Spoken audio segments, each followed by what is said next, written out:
Welcome back to easy learning. നമ്മളെടുക്കാൻ പോകുന്നത് 10ാം ക്ലാസ് തുല്യത ഇംഗ്ലീഷാണ് കേട്ടോ. അപ്പോൾ ഇതിന് മുന്നേ ഒരു ചാപ്റ്റർ എടുത്തിട്ടുണ്ടായിരുന്നു. അപ്പോൾ അതെല്ലാവരും ഒന്ന് സബ്സ്ക്രൈബ് ചെയ്ത് സപ്പോർട്ട് ചെയ്യുക, എല്ലാവരിലേക്കൊന്ന് ഷെയർ ചെയ്യുക.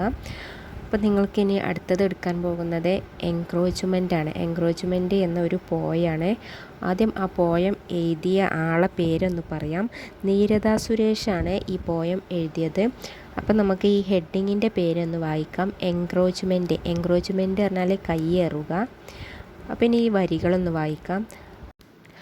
വൺ ഈവനിങ്, ഒരു വൈകുന്നേരം, ആഫ്റ്റർ വർക്ക്, ജോലി കഴിഞ്ഞതിന് ശേഷമുള്ള ഒരു വൈകുന്നേരം, ഗ്രോപ്പിംഗ് ഇൻ ദ മെയിൽ ബോക്സിൽ തപ്പി നോക്കിയപ്പോൾ, four messages letters from nowhere, അതായത് മെസ്സേജുകളും ലെറ്ററുകളും ഉണ്ടോ എന്ന് മെയിൽ ബോക്സിൽ തപ്പി നോക്കുന്ന സമയത്ത്, മൈ ഫിംഗേഴ്സ്, എൻ്റെ വിരലുകൾ, എൻകൗണ്ടേർഡ്, തടഞ്ഞു, സ്പ്രിഗ്സ്, ട്വിഗ്സ് ആൻഡ് എഗ്സ്, നേർന്ന കമ്പുകളിലും കൊമ്പുകളിലും മുട്ടകളിലുമാണ് എൻ്റെ വിരൽ തട്ടിയത്.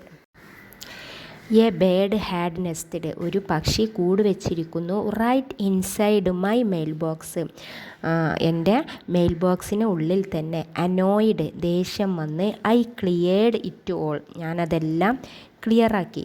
എക്സെപ്റ്റ്, ഒഴികെ. ഫോർ ദ എഗ്സ്, മുട്ടകൾ ഒഴികെ. കൂടിനുള്ളിലെ അതെല്ലാം ക്ലിയറാക്കി, മുട്ടകൾ ഒഴികെ എല്ലാം ക്ലിയറാക്കി. ലേറ്റർ ഇൻ ദ ഈവനിങ്, പിന്നീടുള്ള വൈകുന്നേരം, a squall had me out, ഒരു കാറ്റ് എന്നെ പുറത്തിറക്കി. അതായത് വൈകുന്നേരത്ത് ഒരു കാറ്റടിച്ചപ്പോൾ ആ കാറ്റ് എന്നെ പുറത്തിറക്കി. ഹാസ്ലി ഗാദറിങ്, ധൃതിയിൽ എടുക്കുകയായിരുന്നു. ക്ലോത്ത്സ് ലെഫ്റ്റ് ഡ്രൈ, എന്തായിരുന്നു? ഉണക്കാനിട്ട വസ്ത്രങ്ങൾ. അപ്പോൾ കാറ്റടിച്ചപ്പോൾ പുറത്തിറങ്ങി ആ വസ്ത്രങ്ങൾ എടുക്കാൻ ഇറങ്ങിയപ്പോൾ. ഇൻ ദ ഗാർഡൻ ഹോപ്പിംഗ്, പൂന്തോട്ടത്തിനുള്ളിൽ. ഹോപ്പിംഗ് പറഞ്ഞാൽ തുള്ളിച്ചാടുക. ഇൻ ക്ലംസി ഹറി, ധൃതിയിൽ. വാസ് എ മൈന, അതൊരു മൈന ആയിരുന്നു. അതായത് പൂന്തോട്ടത്തിൽ കഷ്ടപ്പെട്ട് ഒരു മൈന ഇങ്ങനെ തുള്ളിച്ചാടുന്നുണ്ടായിരുന്നു.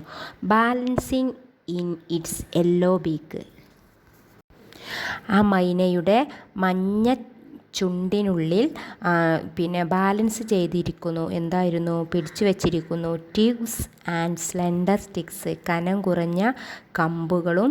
ആൻഡ് സ്ലെൻഡർ സ്റ്റിക്സ്, കനം കുറഞ്ഞ ചില്ലകളും. അതതിൻ്റെ ചുണ്ടിലിങ്ങനെ കൊക്കിൽ ബാലൻസ് ചെയ്ത് പിടിച്ചിരിക്കുന്നു. Heading for my mail box, അത് എൻ്റെ മെയിൽ ബോക്സിനുള്ളിലേക്ക് ഇങ്ങനെ പോകുന്നു.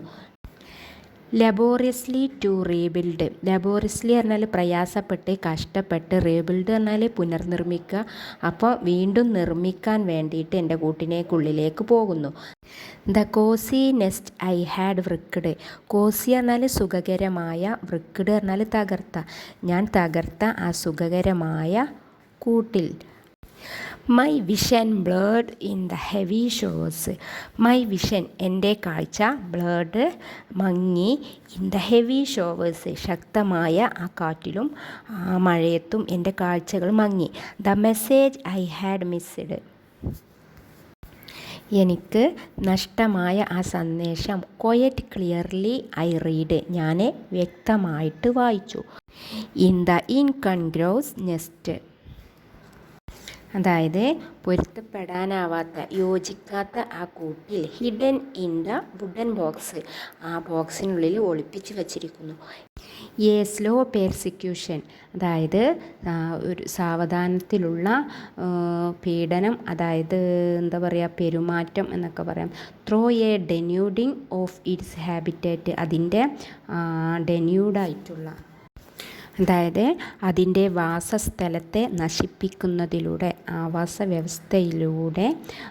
Living no room to nest, അതായത് കൂടുണ്ടാക്കാൻ ഒരു ഇടം കൊടുക്കാതെ. Except in wooden post boxes nailed to concrete wall, അതായത് കോൺക്രീറ്റ് ഭിത്തിയിൽ ആണിയടിച്ച മരത്തടിപ്പെട്ടി ഒഴികെ. അപ്പോൾ അവരെന്തിനാണ് ഇവിടെ ഈ മെയിൽ ബോക്സിനുള്ളിൽ കൂടുണ്ടാക്കിയത്?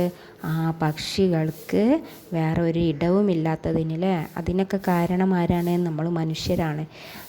പക്ഷികളുടെ കൂട് വെക്കാൻ ഒരു ഇടമില്ലാതെ മരങ്ങൾ മുറിച്ച് മാറ്റുക. അപ്പോൾ അവർക്ക് കൂടുണ്ടാക്കുന്നത് അവർ മരത്തിലാണ്. അപ്പോൾ അങ്ങനെ ഇല്ലാതെ വരുമ്പോഴാണ് ഇങ്ങനെയൊക്കെ അവർ ചെയ്യുന്നത്. ഇനി ഈ ബുക്കിൽ വന്നിട്ടുള്ള ക്വസ്റ്റ്യൻ ആൻസറുകൾ നോക്കാം. ഒന്നാമത്തെ question, what did the poet find in the her mail box? എന്താണ് മെയിൽ ബോക്സിൽ കവി കണ്ടത്? അപ്പം നമ്മൾ ആ ചാപ്റ്ററിൽ പഠിച്ചിട്ടുണ്ടായിരുന്നു. മെയിൽ ബോക്സിൽ എന്തൊക്കെയായിരുന്നു? മുട്ടകളും അതുപോലെ തന്നെ കമ്പുകളും കൊമ്പുകളൊക്കെ ആയിരുന്നു അല്ലേ. അപ്പം അതിൻ്റെ ഇംഗ്ലീഷ് എന്താ നോക്കാം. അപ്പം അതിൻ്റെ ആൻസർ ഫസ്റ്റത്തെ 5ാമത്തെ വരിയിലുണ്ട്. The poet found sprigs, twigs and eggs. എന്തൊക്കെയായിരുന്നു കണ്ടിരുന്നത്? കൊമ്പുകളും കമ്പുകളും മുട്ടകളും ആയിരുന്നു കണ്ടിരുന്നത്. ഇനി 2ാമത്തെ question, which bird made the nest? ഏത് പക്ഷിയാണ് കൂടുണ്ടാക്കിയത് എന്നാണ്. അപ്പോൾ അത് നമ്മൾ പഠിച്ചിരുന്നു. ഏത് പക്ഷിയായിരുന്നു? മൈനയാണ്. അപ്പോൾ അതിൻ്റെ ആൻസർ പറയാം.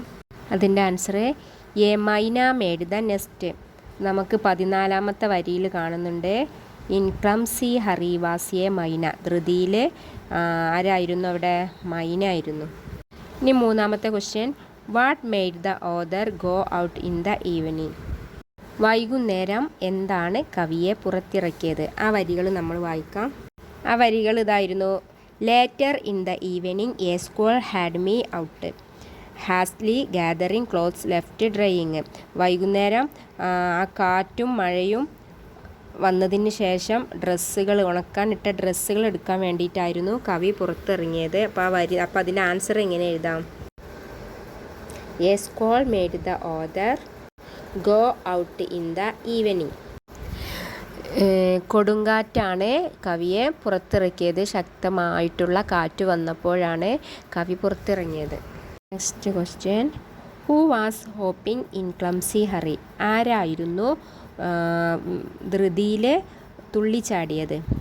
അതിൻ്റെ ആൻസറും എന്തായിരുന്നു? മൈന ആയിരുന്നു അല്ലേ. അപ്പം അതിൻ്റെ ആൻസർ എങ്ങനെ എഴുതാം? A myna was hopping in clumsy hurry. ഒരു മൈനയായിരുന്നു ധൃതിയിൽ തുള്ളിച്ചാടിയത്. Next, what blurred her vision? കവിയുടെ കാഴ്ചക്ക് മങ്ങൽ വന്നത് എന്താണ്? നമുക്ക് ഈ വരികളിൽ നോക്കാം. My vision blurred in the heavy showers. എന്തായിരുന്നു കവിയുടെ കാഴ്ചക്ക് മങ്ങലേക്കിയത്? ശക്തമായ മഴയായിരുന്നു. Heavy showers blurred her vision. ശക്തമായിട്ടുള്ള മഴയായിരുന്നു കവിയുടെ കണ്ണിന് മങ്ങൽ വന്നത്. ഇനി അടുത്തത്, what happen to the birds habitat? ആ പക്ഷിയുടെ വാസസ്ഥലത്തിന് എന്താണ് സംഭവിച്ചത്? അതിൻ്റെ വാസസ്ഥലം മനുഷ്യരെ നശിപ്പിക്കുന്നതാണ്. അപ്പോൾ അതിൻ്റെ ആൻസർ എങ്ങനെ എഴുതുക? The birds habitat was destroyed by the humans. Next, what was the poet looking for in the mail box? എന്തായിരുന്നു ആ കവി മെയിൽ ബോക്സിനുള്ളിൽ തിരഞ്ഞത്? എന്തായിരുന്നു? മെസ്സേജുകളും ലെറ്ററുകളും ഉണ്ടോ എന്ന് നോക്കാൻ വേണ്ടിയിട്ടായിരുന്നു. അപ്പോൾ അതിൻ്റെ ആൻസർ എങ്ങനെ എഴുതുക? The poet was looking for messages and letters. മെസ്സേജുകളും ലെറ്ററുകളും ഉണ്ടോ എന്ന് തിരഞ്ഞതായിരുന്നു. Next, what did she do to the nest in the mail box? Mail ബോക്സിനുള്ളിലെ കൂടെ കവി എന്താണ് ചെയ്തത്? എന്തായിരുന്നു ചെയ്തത്? അക്സെപ്റ്റ് ചെയ്തു അല്ലേ. അപ്പം എങ്ങനെയായിരുന്നു ആ വരികളിൽ നമുക്ക് നോക്കാം. വരികളിലെ annoyed I cleared it all except for the eggs. ദേഷ്യം വന്നിട്ട് എല്ലാം ക്ലിയറാക്കി, പക്ഷേ മുട്ടകൾ ഒഴികെ, അതിൻ്റെ മുട്ടകളല്ലാതെ എല്ലാം ക്ലിയറാക്കി. അപ്പോൾ നമുക്ക് എങ്ങനെ എഴുതാം? She cleared the nest. Next, where do birds generally make their nest? പക്ഷികൾ എവിടെയാണ് സാധാരണ കൂട് കൂട്ടാറ്? Birds make their on trees. പക്ഷികൾ മരത്തിന് മുകളിലാണ് കൂടുണ്ടാക്കാറ്. Next, why do you think it made a nest in the mail box? എന്തുകൊണ്ടാണ് ആ പക്ഷി മെയിൽ ബോക്സിനുള്ളിൽ കൂടുണ്ടാക്കിയത് എന്ന് നിങ്ങൾ ചിന്തിക്കുന്നുണ്ടോ? Answer, the bird made the nest in the mail box because it lost it is habitat. എന്തുകൊണ്ടാണ് ആ പക്ഷികളുടെ വാസസ്ഥലം നഷ്ടപ്പെട്ടതുകൊണ്ടാണ് അത് തപാൽ പെട്ടിയിൽ കൂടുണ്ടാക്കിയത്. Who is the wrecker in the poem? ഇതിലെ വൃക്കർ ആരാണ്, നശിപ്പിച്ച ആൾ ആരാണ്? പോയറ്റ് തന്നെയാണ് അല്ലേ. അപ്പോൾ അതിൻ്റെ ആൻസർ ഇങ്ങനെ: poet is the wrecker referred in the poem. അടുത്തത്: do we encroach on the habitat on birds and animals? Can you give 2 examples?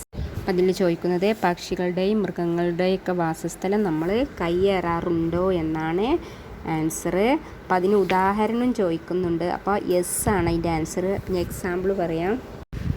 ഇതിൻ്റെ answer yes.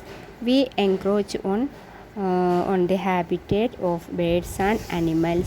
An example: cutting down trees, filling up of paddy fields. മരങ്ങൾ മുറിച്ച് മാറ്റുക, അതുപോലെ തന്നെ നെൽപ്പാടങ്ങൾ മണ്ണിട്ട് മൂടുക.